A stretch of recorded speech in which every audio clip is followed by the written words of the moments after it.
अस्सलाम वालेकुम students, welcome to my YouTube channel Naveez academy. आज की वीडियो में हम फंक्शन के बारे में पढ़ेंगे। मैथ में हम फंक्शन किस रिलेशन को कह सकते हैं और किस रिलेशन को हम फंक्शन नहीं कह सकते। हमें पता है कि हर फंक्शन एक रिलेशन होता है दो सेट्स के दरमियान, लेकिन हर रिलेशन एक फंक्शन नहीं होता।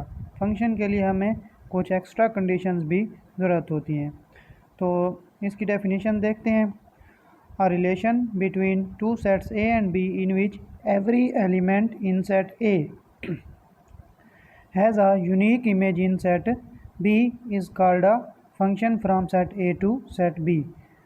तो इधर आप अगर गौर करें तो दो चीज़ें हैं हमारे पास। एक है एवरी एलिमेंट इन सेट ए, यानी कि सेट ए के हर एलिमेंट के लिए हमें कोई ना कोई इमेज मौजूद होना चाहिए, और दूसरा है यूनिक इमेज।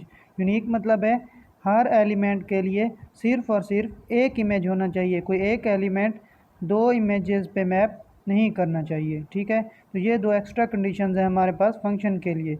जो भी रिलेशन इन दो कंडीशंस को सेटिस्फाई करेगा वो हम एक फ़ंक्शन मानेंगे। मिसाल के तौर पर पहला रिलेशन हम देखते हैं। हमारे पास सेट ए है 1 2 एंड 3, सेट बी है x y एंड z।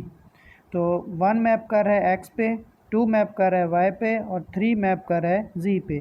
तो हमारे पास हर एलिमेंट के लिए 1 के लिए भी इमेज मौजूद है, 2 के लिए भी और 3 के लिए भी, और कोई भी एलिमेंट इनमें से किसी दो इमेजेस पर मैप नहीं कर रहा, बल्कि हर एलिमेंट के लिए हमारे पास एक ही इमेज मौजूद है। तो ये रिलेशन हमारे पास एक फंक्शन है। इसी तरह आप ये देख लें, यहाँ पर हमारे पास सेट ए है 4 5 6 एंड 7 एंड सेट बी है u v w and t। तो 4 मैप कर रहा है v पर, 5 मैप कर रहा है v पर, 6 मैप कर रहा है w पर, 7 मैप कर रहा है t पर। तो सेट ए की कंडीशन हम देखते हैं कि पूरी हो रही हैं या नहीं हो रही। अब सेट ए के हर एलिमेंट के लिए हमारे पास इमेज मौजूद है।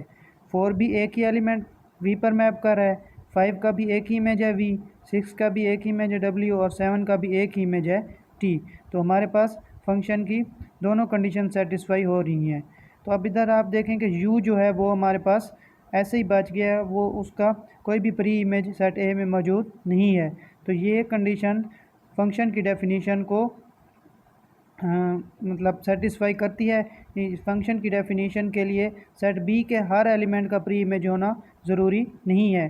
सेट बी में हमारे पास कोई ना कोई एलिमेंट वैसे भी बच सकता है। ठीक है, अब तीसरी एग्जांपल आप देखें। इसमें हमारे पास सेट ए है 1 2 3 एंड 4 एंड सेट बी है x एंड y। अब 1 का इमेज मौजूद है x, 2 का इमेज y मौजूद है, 3 का इमेज भी y मौजूद है, लेकिन 4 के लिए हमारे पास इधर कोई इमेज नहीं है। तो ये फंक्शन की डेफिनेशन की पहली कंडीशन को सेटिस्फाई नहीं कर रहा कि every element in set A. So every element के लिए इधर कोई इमेज नहीं है, यानी कि 4 हमारा वैसे ही बच रहा है। तो इसलिए ये रिलेशन हमारा फंक्शन की डेफिनेशन को पूरा नहीं कर रहा। उसके बाद आ जाते हैं डोमेन पर। फंक्शन की डोमेन क्या होती है? सेट ए जो होता है पहला सेट हमारा, उसको हम फंक्शन की डोमेन कहते हैं। ठीक है, set A is called the domain of the function. Codomain क्या होती है? Set B. सेट बी जो होता है पूरा सेट बी, ठीक है, सेट बी जो होता है वो हमारे पास फंक्शन की कोडोमेन होती है हमारे पास।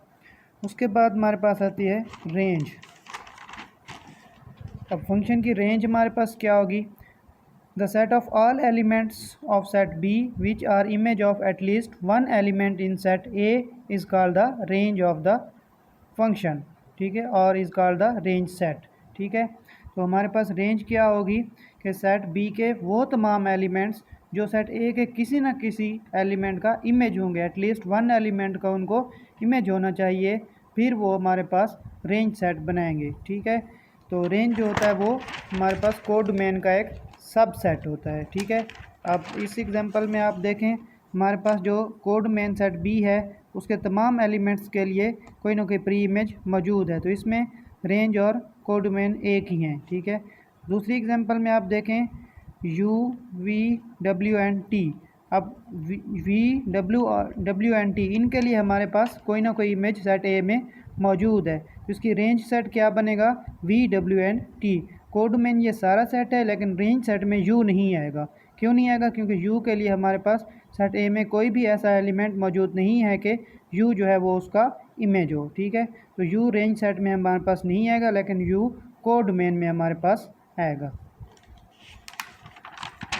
अब इसको हम रेंज सेट को सेट बिल्डर नोटेशन में भी लिख सकते हैं। सेट बिल्डर नोटेशन में हम रेंज सेट को कैसे लिखते हैं? y, जबकि y is equal to f of x and x belongs to a, इनके x के a के तमाम एलिमेंट्स का के इमेजेस का जो सेट होगा उसको हम बोलेंगे वो हमारे पास रेंज सेट है। ठीक है, तो नेक्स्ट एग्जांपल में हम फंक्शन के बारे में मज़ीद पढ़ेंगे। Into, onto, one to one function के बारे में हम पढ़ेंगे।